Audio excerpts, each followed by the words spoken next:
Bonjour Arlette. Bonjour Gwenane. Suite à la première série de vidéos que l'association IFH a diffusée, comme il y a eu beaucoup de diffusions et de commentaires, et on était ravis à l'association parce que la première mission de l'association, c'est de diffuser de l'information sur comment est-ce qu'on s'occupe d'un cheval au plus près de ses besoins fondamentaux. Donc on était vraiment ravis de tous ces questionnements-là. Et en même temps, on s'est dit il y avait des précisions, on se l'est dit toutes les deux, peut-être à apporter, notamment sur toi, c'est quoi ta vision, enfin le concept que tu as mis en place pour accueillir tes chevaux, ton parcours, etc. Donc peut-être première question que je pourrais te poser, c'est est-ce que tu peux nous présenter ton parcours? Comment est-ce que tu as fait pour en arriver là aujourd'hui? Alors j'ai commencé à monter à cheval à l'âge de 14 ans dans un centre équestre en Suisse. Et puis très rapidement, j'ai été sensibilisée à la souffrance des chevaux des centres équestres parce que j'étais timide, j'avais pas beaucoup de confiance en moi, donc j'osais jamais demander un bon cheval. Et puis finalement, chaque fois que j'allais monter dans ce centre équestre, je devais travailler ou prendre mon cours avec des chevaux qui mordaient, qui tapaient, qui embarquaient, qui levaient le derrière, enfin voilà. J'avais ce qu'on appelait en son temps, et je crois que ça n'a pas beaucoup changé, on les appelait les cuirs de manège, c'est-à-dire des chevaux qui sont aimés de personne parce qu'ils présentent des troubles de comportement tellement ils sont mal dans leur vie, mal dans leur corps, mal dans leurs émotions. C'est des chevaux qui sont vraiment malheureux. Donc ils ont des réactions évidemment ils développent des troubles de comportement à cause de ces conditions entre guillemets de vie qui sont totalement inadéquates. Et à l'époque, les chevaux étaient encore dans les stalles, c'est-à-dire ils ne pouvaient même pas se coucher dans les endroits dans lesquels on les attachait contre un mur, dans le noir, enfin voilà. Donc moi, j'aimais vraiment les chevaux pour ce qu'ils sont, ce qui fait que j'ai rapidement développé une bonne relation avec ces chevaux et finalement, ils étaient moins violents à mon égard qu'à l'égard d'autres élèves. Et puis, à force de les côtoyer, j'ai vraiment réussi à développer des très belles relations avec eux parce que je me suis très vite mise à leur place. Parce que quand je les voyais dans ces conditions de vie, ils n'allaient jamais au parc, on leur donnait des coups de pied au derrière le matin pour leur dire bonjour, voilà, parce que tout le monde en avait peur. Je me suis vite interrogée à l'âge de 14 ans, c'est-à-dire, tu vois, j'en ai 58 aujourd'hui, ça fait un bon petit moment que je fréquente ces questions. Et puis après, j'ai été groom de compétition. Parce que je n'avais pas les moyens de m'acheter un cheval, donc pour être avec eux au quotidien, je me suis engagée comme groom de compétition dans des écuries, notamment des écuries internationales en Suisse. Et puis là, j'ai fréquenté de près alors une autre forme de souffrance chez le cheval qui est plus pernicieuse parce qu'ils ne sont pas maigres, ils n'ont pas forcément des dos qui tombent par terre comme des chevaux d'école, encore qu'il y en a aussi qui sont dans cet état. Mais par contre, voilà, c'est une souffrance qui est pernicieuse parce qu'ils ont quand même des foyers d'arthrose, ils ont quand même des jarrets très abîmés, ils développent aussi des troubles de comportement, tu vois. Donc j'ai fréquenté de près au quotidien une autre souffrance. Il s'appelait Notre Espoir d'ailleurs, mon premier cheval. Et puis je l'ai recueilli quand j'avais 28 ans. Et je me rappellerai toute ma vie que le jour où il est arrivé, j'ai dit à mon maréchal qui était un orthopédiste à l'époque, que j'en avais marre de voir la souffrance des chevaux et que j'ai décidé à ce moment-là que j'allais créer un centre de soins pour chevaux en difficulté, en fait. Pour ça, j'ai fait une formation de 2 ans avec... c'était pas une formation, c'était un accompagnement que j'ai suivi avec une géobiologiste pour déjà essayer de comprendre comment est-ce que je peux créer un habitat différent que ces box carrés à barreaux sans lumière. Donc, comment est-ce que je peux créer un habitat beaucoup plus sain pour le cheval? Après, j'ai fait 2 ans de médecine chinoise pour comprendre une autre approche de la santé. J'ai suivi 6 ans 2 ostéopathes français, 3 jours par mois. Je les ai suivis. J'ai fait de l'assistanat de ces vétérinaires ostéopathes pour comprendre aussi les dégâts qu'on fait par une équitation qui se trouvent dans des postures qui ne sont pas ajustées à la biomécanique du cheval. Donc comprendre quelle était la conséquence de tout ça sur le système ostéo-articulaire du cheval et sur son métabolisme.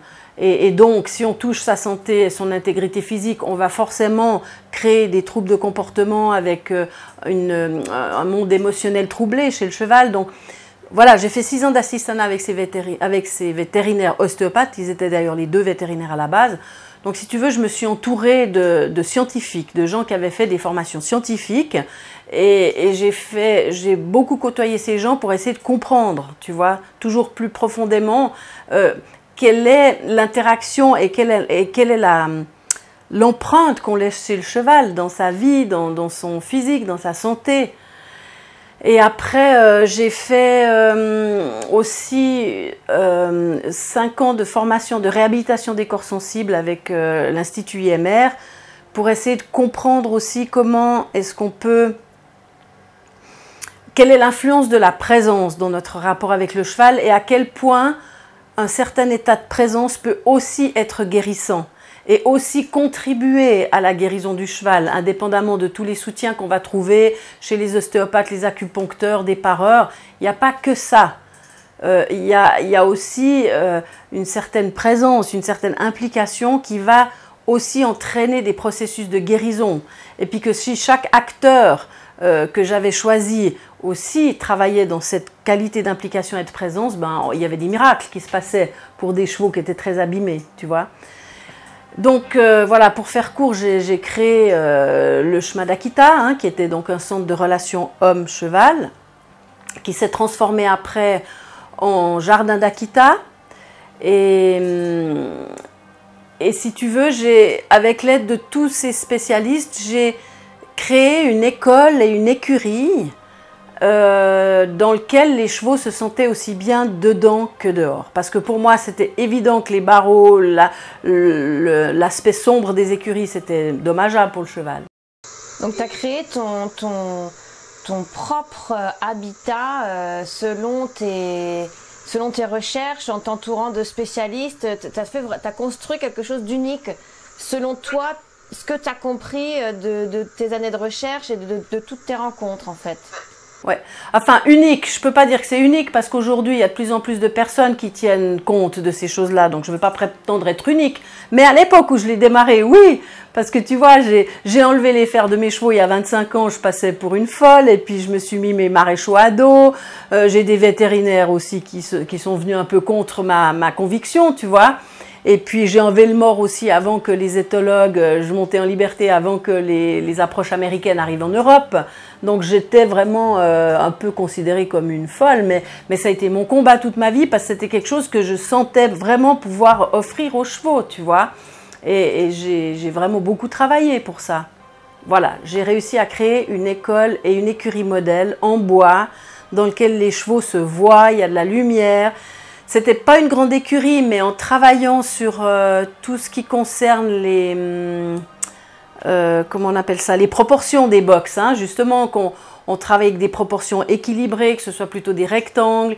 Et quand on fait tout ça avec des gens qui sont spécialistes de ça, ce qui est intéressant, c'est qu'on peut faire une écurie qui a l'air spacieuse parce qu'il y a des proportions qui sont respectées, qui ont beaucoup d'importance, et pourtant quand on regarde les mètres carrés au sol, c'est des petites écuries, c'est pas des grandes écuries. Simplement déjà, une chose qui était importante pour moi, c'était de ne pas faire des boxes alignés les uns à côté des autres, mais plutôt mettre les chevaux dans des U, hein, si tu veux, faire des boxes ou des espaces en U, pour qu'on respecte déjà plus l'idée du troupeau, hein, qui est souvent en groupe.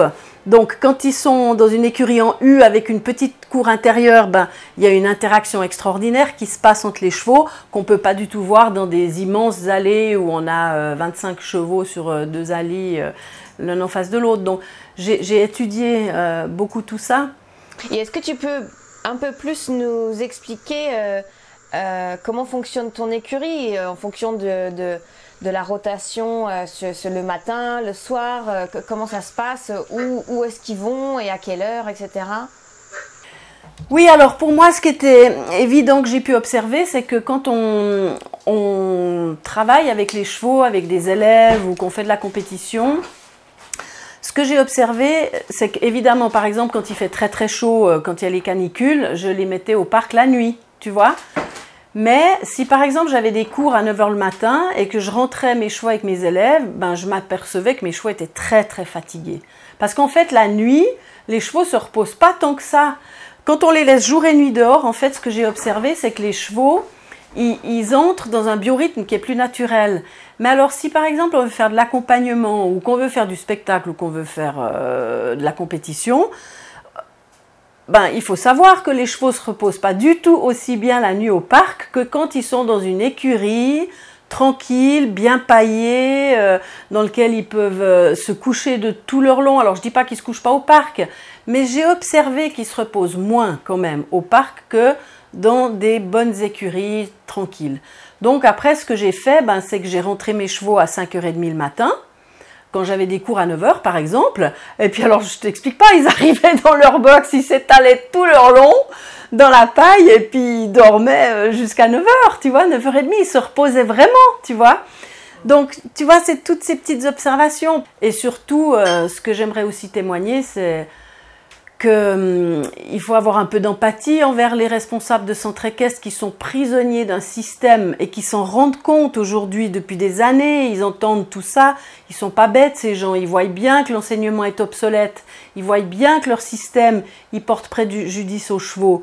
Mais quand ils sont pris dans ce guêpier-là, et puis que ça fait 40 ans qu'ils donnent des cours à 15 €, ils n'ont pas le premier centime pour faire des changements et des transformations.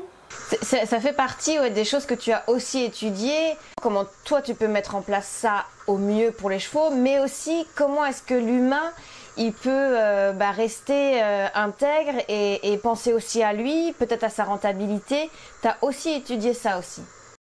Ben, c'est pour ça que j'ai fait 40 ans de recherche aussi au niveau pédagogique pour pouvoir offrir un enseignement individualisé de qualité dans lequel d'abord on assure une sécurité réelle qui n'a rien à voir avec le matériel mais qui a à voir avec le cheminement pédagogique respectueux. C'est un enseignement individuel, j'ai donné 30 000 heures d'accompagnement individuel, tu vois, pour pouvoir mettre en place une équipe pédagogique efficace qui conduit les personnes non seulement à la sécurité à tous les endroits de l'apprentissage, mais qui permet aussi de conduire les élèves à l'excellence. Tu vois, parce que si tu conduis pas tes élèves à l'excellence et qu'ils sont toujours dans un rapport de force, tu abîmes tes chevaux. Dans le concept que j'ai étudié, qui inclut une pédagogie de qualité dans lequel on apporte des vraies réponses concernant la sécurité, on apporte des vrais outils, on apporte des vrais exercices qui permettent aux personnes de contacter l'excellence, peu importe jusqu'où elles vont, mais à n'importe quel endroit de l'apprentissage, la personne, elle peut toucher l'excellence. N'est-ce pas? C'est-à-dire cette unité de mouvement, cette fluidité dans ce qu'on fait, la vraie sécurité qui permet qu'on n'est pas dans un rapport de force, mais qu'on est dans un rapport de puissance aimante. Aimante au sens de l'amour, du respect, de l'écoute, et aimante au sens du pouvoir d'attraction qu'on va récupérer, qui fait que le cheval il va s'incliner face à ce qu'on lui demande. Tu vois? Et quand tu travailles dans cette optique-là, t'as plus qu'un cheptel. Moi, j'ai ouvert une école modèle en France, j'avais 5 chevaux d'école, point final. Mais mes chevaux d'école, ils travaillaient avec les tout débutants, ils travaillaient avec tous mes élèves confirmés et ils ont fait tous les spectacles en liberté. Tu vois, j'ai monté 22 ans de spectacles montés en liberté avec jusqu'à 5 élèves en liberté pendant 22 ans qu'avec mes élèves. Tu vois, quand je suis arrivée en France, que j'ai importé ce concept, personne n'y croyait parce que j'étais à 350% de plus-value sur la moyenne nationale sur la pédagogie que j'offrais. 350% de plus-value, ils étaient tous sûrs que j'allais me casser la figure, la MSA, le CER, tout le monde. Tu vois? Eh ben pas du tout. J'ai traversé la première année, la deuxième année, les crises, 2008, le départ de mon mari, 2012, j'ai tout traversé et j'ai toujours pu offrir le meilleur à mes chevaux. Donc, si quelqu'un veut faire un changement radical et puis qui veut pouvoir s'épanouir dans sa vocation, ben, c'est sûr qu'il doit se former pour pouvoir offrir un enseignement individualisé de qualité, on est d'accord, hein? Il y a de plus en plus de personnes qui sont d'accord de faire même 1h30 de route pour venir dans des espaces comme le mien, mais ils viennent qu'une fois par mois. Ils vont pas venir toutes les semaines. Et puis, ils savent que je soigne bien les chevaux et ils viennent soutenir ça aussi, tu vois. Et on peut très bien aussi faire, par exemple, une cagnotte pour le fonds de retraite pour les chevaux d'école. Parce que tous ces professionnels qui aiment quand même malgré tout leurs chevaux, puis qui commencent à se rendre compte de la gravité de ce qui se passe pour leurs chevaux, ils sont dans une souffrance terrible, hein, mais c'est une souffrance silencieuse parce qu'ils n'osent pas en parler. Ils n'osent pas en parler de cette souffrance, mais n'empêche que quand ils se couchent le soir, puis qu'ils pensent à leur pauvre petit poney, hein, et puis qu'est-ce qu'on en fait à la retraite, tu vois? Donc voilà, c'est tout ça qu'il faut réfléchir ensemble, c'est toutes ces questions qu'il faut fréquenter. Et puis il faut aider ces centres équestres à améliorer les choses. Et puis il faut les aider quand ils demandent que 15 € à la queue leu-leu parce qu'ils ne peuvent pas faire autre chose. Eh ben, il faut que les élèves ils fassent des cagnottes ensemble pour peut-être changer les néons, mettre des néons de lumière naturelle, peut-être proposer des coups de main pour modifier, pour agrandir les box. C'est très cher tout ça, ceux qui sont dans le béton et dans les barreaux, ça coûte beaucoup d'argent tout ça. Donc le changement, il doit se faire ensemble. On ne peut pas juger et critiquer ces gens, c'est trop facile. C'est trop facile, c'est pas si simple. C'est juste ça que je voulais dire. Je cautionne pas du tout les conditions de détention inacceptables, mais je dis juste, c'est plus complexe qu'on croit. Et ça demande de se taire, ça demande de réfléchir, ça demande de fréquenter des questions longtemps, au lieu de balancer des choses, des jugements, des critiques, on va nulle part là-dedans. Et c'est pas dans les extrêmes qu'on trouve les solutions. C'est dans les réflexions communes qui activent l'intelligence collective qu'on va trouver la meilleure solution pour chaque endroit, pour chaque cheval, pour chaque personne.